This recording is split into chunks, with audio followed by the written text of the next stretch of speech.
අපි අද දිනේදී දේශප්‍රේමී ජාතික පෙරමුණ විසින් පවත්වන ලබන මාධ්‍ය සාකච්ඡාව සඳහා පැමිණි සියලුම මාධ්‍යවේදී හිතවතුන් ඉතාම ගෞරවයෙන් පිළිගනු ලබනවා.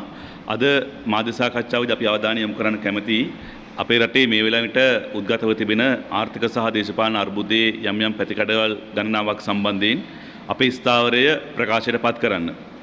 අපි දන්නවා අපි දේශපාලන පක්ෂයක් හැටියට දේශපාලන බලවේගයක් හැටියට අපිට අයිතියක් තියෙනවා මේ රටේ ආණ්ඩු විවේචනය කරන්න. ඒ ඕනෑම දේශපාලන පක්ෂයකට තියෙන අයිතිවාසිකමක් දේශපාලනික වශයෙන් ඕනෑම පුද්ගලයෙකුට තියෙන අයිතියක් තමයි තමන්ගේ පවතින රජය විවේචනය කරන්න තියෙන හැකියාව. ඒ වගේම තමයි රජය විවේචනය කරන ගමන් අපිට තියෙන ගැටලුව තමයි මේ ආණ්ඩුව මේ රට ගෙනියන්නේ කොතෙන්ද කියන තැන සම්බන්ධයෙන්. මොකද ආණ්ඩුවක් සම්බන්ධයෙන් ප්‍රශ්න තිබුණත් අපිට රටක් සම්බන්ධයෙන් නැත්නම් අපේ ජාතිය සම්බන්ධයෙන් ගැටලුවක් නැහැ. ඒ නිසා අපි විශ්වාස කරනවා මේ රටේ මේ වනට උද්ගත වෙලා තියෙන ප්‍රශ්න මේ පක්ෂ දේශපාලනය හරහා නිරවුල් කරන්න පුළුවන් ද බැයිද කියන ඔබට කෝටිකට මුහුණ දෙමින් සිටින මොහොතක්. මේ වෙලාවේදී සඳහන් කරන්න කැමති අපි දන්නවා ඊයේ සිට මම හිතන අද උදේ ඉඳන් තමයි ක්‍රියාත්මක වුණේ රජය විසින් අපේ රටේ රුපියල ඇමරිකානු ඩොලරයට රුපියල් 230ක විනිමය අනුපාතයකට හුමාරුවෙන් තත්ත්වයට මහා බැංකුව වශයෙන් නිල වශයෙන් ප්‍රකාශයට පත් කළා. මම හිතන්නේ අද උදේ ඉඳන් ඒක ක්‍රියාත්මක වෙලා තිබෙනවා. ඒ වගේම තමයි ආණ්ඩුව අපිට අත්‍යවශ්‍ය නොවන ආනයනික භාණ්ඩ 367ක් පමණ ප්‍රමාණයක් ආනයනය කිරීම සීමා කරලා තිබෙනවා. දැන් මේ සම්බන්ධයෙන් අපි පවතින අර්බුදයට මේ ගත්ත ක්‍රියාමාර්ග විසඳුමක් වෙනවද කියන සම්බන්ධයෙන් අපි අවධානය යොමු කරන්න කැමතියි. අපි දන්නවා ඩොලරය මෙහෙම පාවෙන්න අරිනවයි කියන එක ඇවිල්ලා ජාත්‍යන්තර මූල්‍ය අරමුදල විසින් රජයට මෙහෙම නිශ්චිත මුදලකට මේ ඩොලරය පාවෙන්න හරිනවයි කියන එක ජාත්‍යන්තර මූල්‍ය අරමුදල විසින් රජයට නිරන්තරයෙන් කරපු අවවාදයක් නැත්නම් උපදේශයක්. නමුත් අපි කියන්න කැමති පහුගිය කාල සීමාව තුලත් රජය විසින් ආනයන සම්බන්ධයෙන් යම් යම් සීමාවන් පනවලා තිබුණා. විශේෂයෙන් කොවිඩ් තත්ත්වය යටතේ වාහන ආනයන කිරීම සම්බන්ධයෙන් සීමා තිබුණා. ඒ වගේම නිල වශයෙන් පනවනු ලැබූ එවන ආනයන සීමාවන්ට අමතරව රජය විසින් නිල නොවන ආකාරයෙන් පවත්වාගෙන යම් යම් සීමාවනුත් තිබුණා. මේ තත්ත්වයන් කෙසේ තිබුණත් අපි දන්නවා 2021 වර්ෂයේ දෙසැම්බර් මාසය වන විට මේ රටේ ආර්ථික සංඛ්‍යා ලේඛනත් එක්ක බැලුවාම අපේ රටේ ආනයන වියදම වැඩි වෙලා තියෙනවා. නැත්නම් ආනයන සහ අපනයන අතර වියදම නැත්නම් ගෙවුම් ශේෂයේ හිඟය ඩොලර් මිලියන 500කින් වැඩි වෙලා තියෙනවා. එහෙනම් අපි තේරුම් ගන්න ඕනේ මේ ආනයන සීමා කිරීම මේ සඳහා තියෙන එකම විසඳුම නෙමෙයි කියන එක. ඒකට හේතුව තමයි මේ ආනයන සීමා කිරීම අවශ්‍යයි. අපි හැමතිස්සෙම දේශප්‍රේමී ජාතික පෙරමුණ හැටියට කියන්නේ ආයාත ආදේශන කර්මාන්ත අපි ආරම්භ කළ යුතුයි කියන එක. නැත්නම් අපේ රටේ තිබෙන නිෂ්පාදන සඳහා අපි ආනයනය කරන හැම භාණ්ඩයක් වෙනුවෙන්ම අපිට මේ රට තුල නිෂ්පාදනය කරන්න පුළුවන් දේවල් සම්බන්ධයෙන් අපි අවධානය යොමු කරන්න ඕනේ. මේ දේවල් නිෂ්පාදනය කරන්න ඕනේ. හැබැයි අපිට පේන දේ තමයි අපේ රට මේ 1977 ඉඳන් ගෙනිච්ච ආර්ථික ක්‍රියාවලිය තුල අපි හදලා තියෙන ආර්ථික ක්‍රමයේ තුල අපේ රට ඇතුලේ කරන නිෂ්පාදන සඳහා පවා අමුද්‍රව්‍ය ඒ වගේම විශේෂඥ දැනුම ඒ වගේම කම්කරුවෝ විශාල ප්‍රමාණයක් අපි විදේශ රටවලින් යොදා ගන්නවා. විශේෂයෙන්ම අපි දන්නවා චීනයෙන් ලැබෙන මහා පරිමාණ ආයෝජනවල සිද්ධ වෙන ආයෝජනවල ඒ ආයෝජන සඳහා විශේෂඥ දැනුම ඉංජිනේරු තාක්ෂණය ඒ වගේම කම්කරුවන් මේ සියලු දේ සඳහාම අපි මුදල් ගෙවිය යුතු වෙන චීනයට. ඒ නිසා අපි රට ඇතුලේ නිෂ්පාදනයක් කළත් ඒ නිෂ්පාදනයෙන් විශාල කොටසක් රටින් පිටට යනවා. ඒ වගේම තමයි අමුද්‍රව්‍ය සඳහා අපි මේ කරන කර්මාන්තවල අමුද්‍රව්‍ය සඳහා විශාල පිරිවැයක් අපි ඇඟලුම් කර්මාන්තය වුණත් විශාල පිරිවැයක් අපි අමුද්‍රව්‍ය සඳහා විදේශ රටවල වලට යනවා. ඒ නිසා මේ මිලියන 500 ගානකින් 2021 දෙසැම්බර් මාසෙ වෙනකොට අපේ ගෙවුම් ශේෂයේ හිඟය වැඩි වුණේ කොහොමද කියන එක සම්බන්ධයෙන් රජය අවධානයක් යොමු කරන්න අවශ්‍ය වෙනවා. ඒ වගේම තමයි මේ ගෙන ගිය ආර්ථික ප්‍රතිපත්තියේ ප්‍රතිඵලයක් හැටියට තමයි අපි විශාල වශයෙන් ණය වීමට ලක් වෙලා තිබෙන්නේ. එතකොට දැන් අපි මේ අවුරුද්ද අවසාන වෙනකොට ගෙවිය යුතු ස්වෛරී බැඳුම් කර සඳහා ගෙවිය යුතු මුදල ඩොලර් බිලියන 5කට ආසන්න ප්‍රමාණයක් වෙනවා. ඒතර මේ ඩොලර් බිලියන 5කට ආසන්න ප්‍රමාණයත් හැම අවස්ථාවකදීම මේ විනිමය අනුපාතකයේ වැඩි කිරීම නිසා රුපියල් 30කින් පමණ ප්‍රමාණයකින් ඉහළ යනවා. ඒතර ඒ සඳහා බර දරන්නේ කවුද? ඒතර අපි මේ ක්‍රියාවලිය නිසා සැලසුමකින් තොරව තනින් තනින් මුක්කු ගහන සක්ක ගහන ප්‍රතිපත්තිය නිසා මේ සමස්ත ආර්ථික ක්‍රියාවලියටම යම් යම් බාධාවන් සිද්ධ වෙලා තිබෙනවා. මොකද මේ කරුණු එකිනෙකට සම්බන්ධයි. ඒ වගේම තමයි ආනයන සීමා කිරීම සම්බන්ධයෙන් ගත්තොත් ඒ සමහරක් ආනයන භාවිත කරන්නේ නිෂ්පාදන කර්මාන්ත සඳහා. නැත්නම් මේ රටේ සුළු ව්‍යාපාරිකයන්ගේ කර්මාන්ත සඳහා. ඒතකොට සුළු ව්‍යාපාරිකයන්ට තමන්ගේ කර්මාන්ත පවත්වාගෙන යාමට හැකියාවක් ඇති වෙන්නේ නැහැ. ඒ නිසා ඒ කර්මාන්ත කඩාවැටීමේ තත්ත්වයක් ඇති වෙලා තියෙනවා. විශේෂයෙන්ම සමහර ස්වයංරැකියා පවත්වාගෙන යන අය බරපතල අපහසුතාවයට පත් වෙලා තියෙනවා මේ ආනයන සීමා කිරීම නිසා. ඒ වගේම තමයි අපි දන්නවා අපේ 2021 වර්ෂයේ නිකුත් වෙච්ච 2021 වර්ෂයේ දෙසැම්බර් මාසේ නිකුත් වෙච්ච සංඛ්‍යා ලේඛන බැලුවාම අපේ ආනයන ප්‍රමාණයෙන් වැඩි ප්‍රමාණයක් යොදවන්නේ ඉන්ධන සඳහා. ඒ වගේම ඊළඟට අපි ආහාර සඳහා. ඒ වගේම ඊළඟට වැඩි ප්‍රමාණයක් යොදවන්නේ අපි අපේ ඖෂධ සඳහා. ඒතර මේ කාණ්ඩ තුන ගත්තාම අපි තාම පැහැදිලිව කියන්න ඕනේ මේ ආනයන මේ සීමා කිරීම වලින් ඒවට ප්‍රයෝජනයක් ලැබෙන්නේ නැහැ. මොකද මේ කියන ප්‍රධාන කාණ්ඩ තුන ඉන්ධන ඖෂධ සහ අපේ ආහාර කියන ඒවා අත්‍යවශ්‍ය දේවල්. ඒතර ඒවා සීමා කරන්න හැකියාවක් ඇති වෙලා නැහැ. ඒකට හේතුව තමයි මේ පැවතිච්ච රජයන් විසින් අකණ්ඩව ගෙනිච්ච අපේ මේ රට සිංගප්පූරුවක් කිරීමේ සිහිනයෙන් ඉඳගෙන ගෙනිච්ච ආර්ථික වැඩපිළිවෙල. අපි හැමදාම අපේ සාකච්ඡාවලදී අපි දැනුවත් කරන මේ ඉන්ධන ආනයනයෙන් විශාල ප්‍රමාණයක් මේ වෙනට වැය කරන්නේ විදුලි බලය නිෂ්පාදනය කිරීම සඳහා. ඒතර අපි මේ දවසේ අවුරුද්ද 365 දවසේම සූර්යාලෝකයේ ලබන රටක් හැටියට සූර්ය බලශක්තිය නිෂ්පාදනය කරන්නේ නැතුව ඒ වගේම අපේ රටේ තියෙන වෙනත් බලශක්ති ප්‍රභවයන් ජල විදුලි බලයේ ප්‍රභවයන් නිසියාකාරයෙන් කළමනාකරණය කරන්නේ නැතුව ඒ වගේම රට වටේට තියෙන මුහුදේ තියෙන උදම් රළ පාවිච්චි කරන්නේ නැතුව ඒ වගේම සුළං බලශක්තිය පාවිච්චි කරන්නේ නැතුව මේ වගේ ආනයනික ද්‍රව්‍ය මත පදනම් වෙච්ච ආනයනික මූලද්‍රව්‍ය මත පදනම් වෙච්ච බලශක්ති නිෂ්පාදනයක් කරා ගියාම අපිට ඒකෙන් ගැලවීමක් නැති වෙනවා. මොකද බලශක්තිය කියලා කියන්නේ අපේ රටේ ආර්ථිකයේ ජීවනාලිය. ඒතර ඒ රුධිර ජීවනාලිය රැක ගැනීම සඳහා මේ බලශක්තිය සැපීම යම් ආකාරයකින් කොහොම හෝ කරගෙන යන්න සිද්ධ වෙනවා. ඒතර මේකේ අවසාන ප්‍රතිඵලය තමයි මේ ආනයන සම්බන්ධයෙන් දාපු සීමාවන් ඵල රහිත වෙන එක. ඒ වගේම තමයි ආහාර නිෂ්පාදනය. අපි දන්නවා රටක් හැටියට ආහාර සුරක්ෂිතතාවය තමයි ආර්ථිකයක තිබිය යුතු ප්‍රමුඛතාව. ඒතර මේ අවුරුදු ගණනාවක් ඇතුළත මේ රටේ ආහාර සුරක්ෂිතතාවය ඇති කිරීම සඳහා රජයන් විසින් ගෙනත් තිබෙන ක්‍රියාමාර්ග මොනවද? ඒ වගේම තමයි අපි දැක්ක පත්තරවල පළ වෙනවා ඇපල් නැහැ මුද්දරප්පලන් නැහැ මේ වගේ භාණ්ඩ හැංගියක් පවතිනවායි කියලා. ඇත්තටම මේ වගේ භාණ්ඩ සංස්කෘතියක් ඇති මේ වගේ පරිභෝජන සංස්කෘතියක් ඇති කළේ 1977 න් පස්සේ ආපු විවෘත ආර්ථිකය. ඒතර ඒ ආර්ථික ක්‍රියාවලිය සහ පරිභෝජන ක්‍රියාවලිය වෙනස් කිරීම සඳහා මේ ආණ්ඩු ගත්ත ක්‍රියාමාර්ගය මොකද්ද? දැන් මේ වෙලා තියෙන්නේ බෙල්ල ගාවටම හිර වුණාට පස්සේ නැත්තම් මැරෙන්න ඔන්න මෙන්න මොහොත තියලා ඔක්සිජන් ගහනවා වගේ වැඩක් තමයි මේ කරන්නේ. ඒ නිසා මේ ක්‍රියාමාර්ග වලට ආණ්ඩුව අරගෙන තියෙන්නේ తాවකාලික පියවරක් පමණයි. ඒ වගේම තමයි අපි පසුගිය මාධ්‍ය සාකච්ඡාවේ සඳහන් කළා ඊළඟට ආනයනික වියදම් වැඩි වශයෙන්ම වියදම් වෙන්නේ අපේ ඖෂධ සඳහා.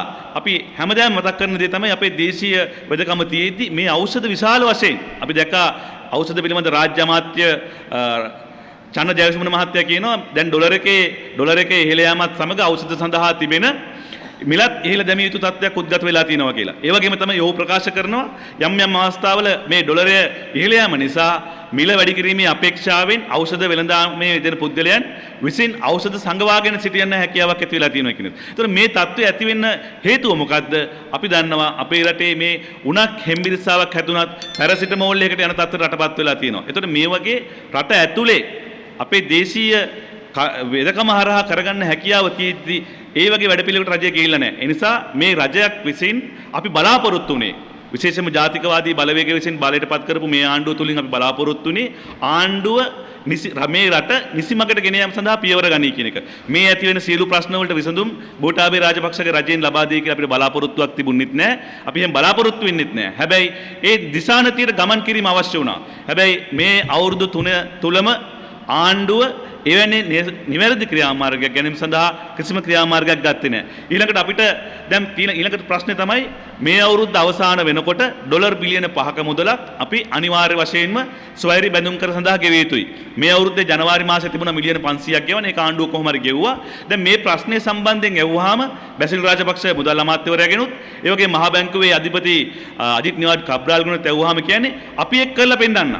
අපි ඒක කරලා පෙන්වන්නම් කියලා කියන්නේ. හැබැයි මේ ගැම්බ්ලින් කරනවා වගේ නැත්නම් සූදුවක් කරනවා වගේ මේ රටේ ආර්ථිකය මෙහෙවන්න බෑ. ඒකට හේතුව තමයි මේ ප්‍රශ්නෙට නැත්නම් මේ ඩොලර් බිලියන 5ක ණය මුදල ගෙවන්නේ කොහොමද කියන එක සම්බන්ධයෙන් අපිට පැහැදිලි කිරීමක් අවශ්‍යයි.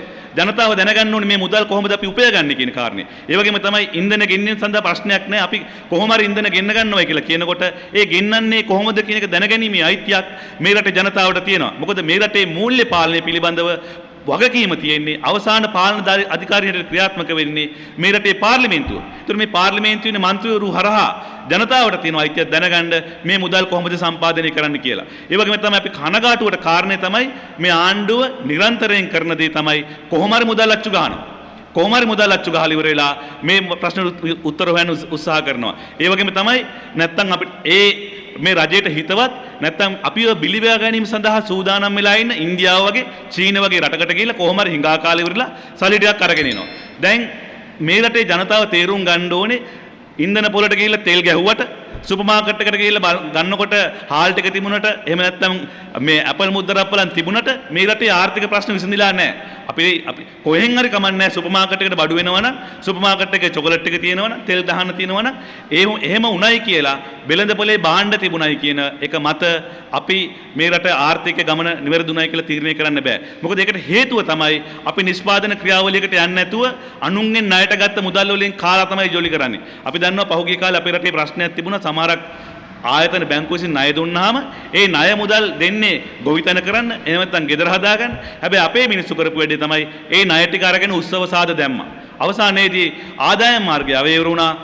ණය මුදල් වැඩි වුණා ගෙවා ගන්න ක්‍රමයක් නැති වුණාම මේ ගොවියෝ පවා සිය දිනසා ගන්න තත්ත්වයටපත් වුණා. මේ රටේ ආර්ථිකයත් බැසිල් රාජපක්ෂ සහ අජිත් නිවාඩ් කබ්‍රාල් විසින් ගෙනියන්නේ මෙන්න මේ ආකාරයට. ඒ නිසා ඒ අයට වගකීමක් තියෙනවා සහ ජනතාවට වගකීමක් තියෙනවා මේ මුදල් උපයන්නේ කොහොමද කියන එක සම්බන්ධයෙන් ඔවුන්ගෙන් ප්‍රශ්න කර දැනගන්න.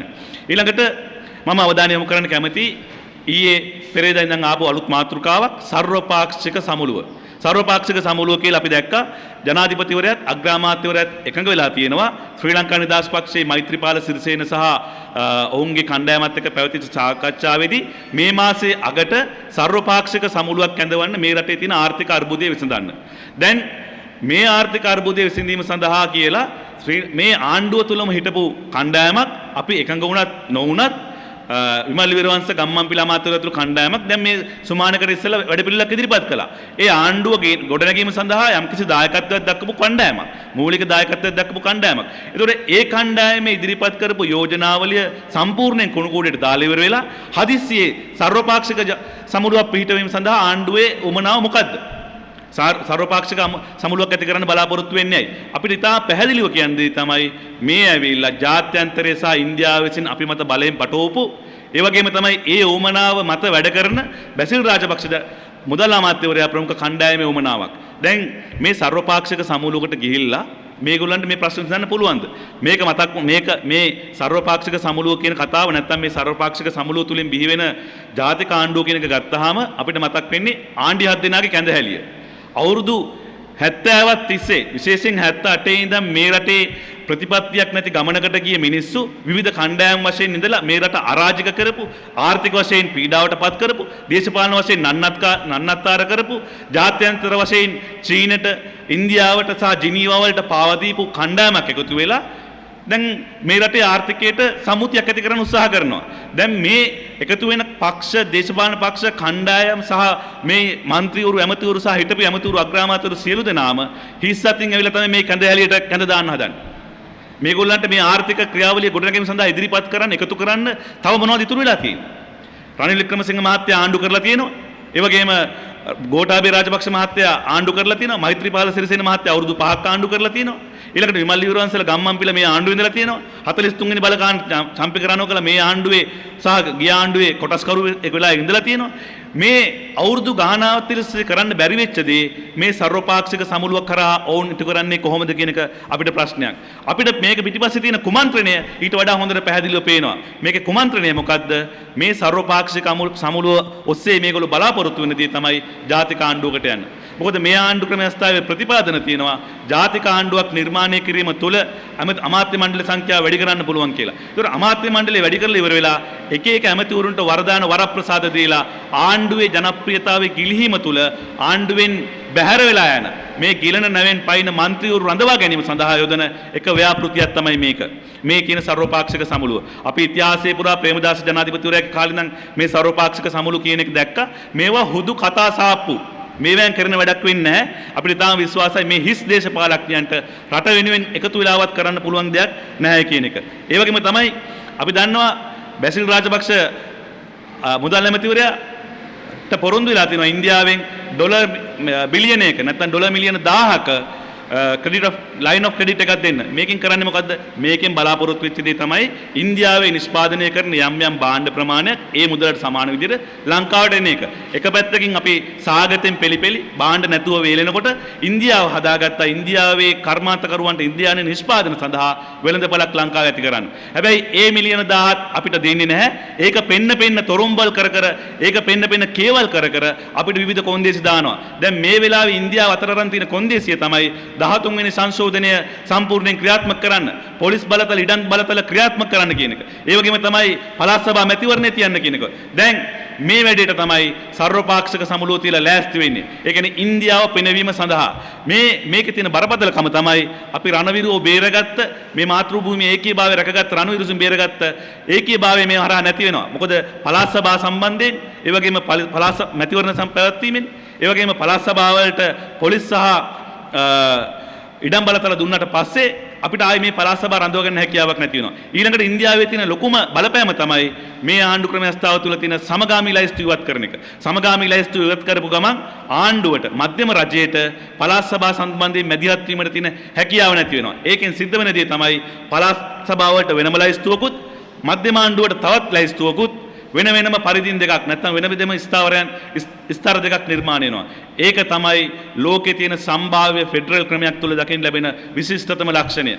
ඒ අනුව අපි ෆෙඩරල් රාජ්‍යයක් කරා ගෙන යාමේ වැඩපිළිවෙල සඳහා තමයි බැසිල් රාජපක්ෂ මුදල් අමාත්‍යවරයා මේ වෙන විට ඉන්දියාව හරහා මේ සර්වපාක්ෂික සමුළුවෙන් කරගන්න බලාපොරොත්තු වෙන්නේ. ඒ විතරක් නෙමෙයි අපි දැක්ක ඩයස්පෝරාව මේ වෙලාවේ ආණ්ඩුවට උදව් කරන්න බොහෝම උනන්දුවෙන් ඉන්නවා. ඒගොල්ලෝ ආයෝජනය කරන්න කැමති වෙලා තියෙනවා. ඒ පැත්තෙන් ඉන්දියාව අපිට බලපෑම් කරගෙන ඉන්නවා. මොකද මේ ක්‍රියාවලිය සඳහා සියලු දෙනාම එක ආකාරයෙන් වග කියන්න ඕනේ. අපි දන්නවා මේ ක්‍රියාවලියේ මේ අපි හිර වෙලා ඉන්න ආර්ථික ක්‍රියාවලිය තුල තමයි ගම්මන්පිල අමාත්‍යවරයා ගිහිල්ලා ඉන්දියාවට තෙල් ටැංකි ටික දුන්නේ. ඒ නිසා මේ කාටවත් මේ කොටස් මේ ප්‍රශ්නේ කොටස්කාරයෝ වීමෙන් ගැලවෙන්න හැකියාවක් නැහැ. ඊළඟට මේකේ ඊළඟ ප්‍රතිඵලය තමයි සර්වපාක්ෂික සමුළුව හරහා බැසිල් රාජපක්ෂ බලාපොරොත්තු වෙනවා 2025 තියෙන මැතිවරණයේදී ඔහුගේ ජනාධිපතිවරණ අපේක්ෂාවන් ඉස්සරහට ගේන්න. අපි දන්නවා 2019 ඉඳන් ඔහු බලාපොරොත්තු වුණා මේ ජනාධිපති ධූර අපේක්ෂකත්වයට එන්න. ඔහුට ඒ සඳහා ජනතාවගේ කැමැත්තක් නැති අවස්ථාවක් තියෙනකොට ඔහු ජනතාව පැත්තකින් තියලා ඉවර වෙලා ඔහුගේ මල්ලි පාවිච්චි කරලා ඔහුට ජනාධිපතිවරණය සඳහා එන්න තිබුණු සීමාව වෙච්ච මේ විදේශ නැත්නම් පුරවැසි ද්විත්ව පුරවැසි භාවය කියන සීමාව ඉවත් කරගත්තා. අපි නැවත මතක් කරනවා මේ ද්විත්ව පුරවැසි භාවය සීමාව ඉවත් කර ගැනීම සඳහා ඔය රට හරිමකට ගන්න කිය පිරිස අත් දෙක උස්සලා ඡන්දෙ දුන්නා. ඒ විතරක් නෙමෙයි එහෙම බැසිල් රාජපක්ෂ විසින් කරන වැඩපිළිවෙල තුල ඔහු බලාපොරොත්තු වෙනවා ඔහු හිතනවා මේ සිංහල බෞද්ධ ඡන්ද ටික දැන් ඔහුට වැඩක් නැහැ. එක පැත්තකින් ගෝඨාභය පිරිහිලා ගිහිල්ලා ප්‍රතික්ෂේප වෙලා ඉවරයි. දැන් මට තමයි මේ පොහොට්ටුවෙන් ඊළඟ මැතිවරණයට යෑම සඳහා හැකියාව තියෙන කියන එක. ඔහුට එහෙම විශ්වාස කරන්න සංඛ්‍යා ලේඛන අනුව හදාගත්ත සමීකරණයක් තියෙනවා. ඒ සමීකරණය තමයි ඔහු විශ්වාස කරනවා මේ රටේ අන්තවාදී සුළු වාර්ගික කණ්ඩායම් වල ශක්තිය ඔහුට ලැබෙනවායි කියන එක. ඒක විශ්වාස කරන්න හේතුවක් තියෙනවා. ඔහු තමයි මේ රටේ බදුරදීන් හකීම් සහ අනෙක් කණ්ඩායම් පෝෂණය කළේ. ඒ නිසා ඔවුන් දන්නවා ඔවුන්ට සුරක්ෂිතභාවයක් මේ බැසිල් රාජපක්ෂ අමාත්‍යවරයාත් එක්ක තියෙනවායි කියන කාරණේ. ඒ වගේම තමයි බැසිල් රාජපක්ෂ අමාත්‍යවරයා ලංකාවේ ඉන්නවට වඩා ඉන්දියාවේ තමයි වැඩිපුර කාලය ගත කරන්නේ. නිතරම ඉන්දියාවට යනවා.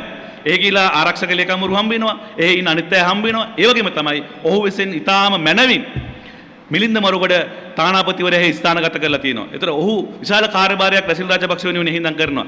මේ ක්‍රියාවලියෙන් ඔහු බලාපොරොත්තු වෙන දේ තමයි ඉන්දියාව හරහා දෙමළ ජාතික සන්ධානයට නැත්තම් සම්බන්ධන වලට බලපෑම් කිරීම, වතුකරේ ඡන්ද වලට බලපෑම් කිරීම, ඒ හරහා සිංහල බෞද්ධ ස්ථාවරය පැත්තකට දාලා ඉවරලා මේ රටේ ඊළඟ ජනාධිපතිවරයා වීමේ සිහිනය සඳහා රට පාවා දෙන වැඩපිළිවෙලක තමයි බැසිල් රාජපක්ෂ මේ අමාත්‍යවරයා ඉන්නේ. ඒ වැඩපිළිවෙල ඊටාම පැහැදිලි.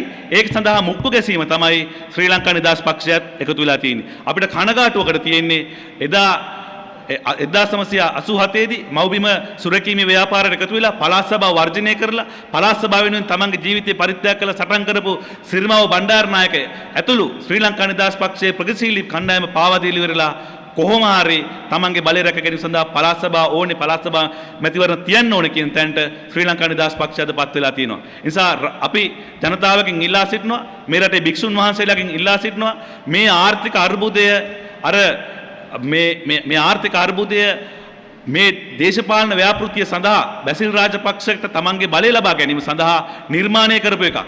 ඒ වගේම තමයි මේ ආර්ථික අර්බුදය තීව්‍ර වෙන්න දීලා යන්න ඇරලා රට කඩාගෙන වැටිලා ඉන්දියාවගේ රටවල් වල බලපෑමට රත් කර ගැනීම සහ ඒ හරහා ඔවුන්ට අවශ්‍ය දේශපාලන බලපෑම් TNA එකට කරන්න, ඊළඟට මුස්ලිම් කොංග්‍රසයට කරන්න සහ වතුකරයට කළ තමන්ගේ බලය රැක ගැනීම සඳහා කරපු ව්‍යාපෘතියක් බවට තමයි මේ පත් වෙලා තියෙන්නේ. ඒ නිසා මේ ගැන අවධානයෙන් ඉන්න කියලා අපි මේ රටේ ජනතාවගෙන් සහ ගෞරවනීය මහා සංඝරත්නයෙන් ඉල්ලා සිටිනවා.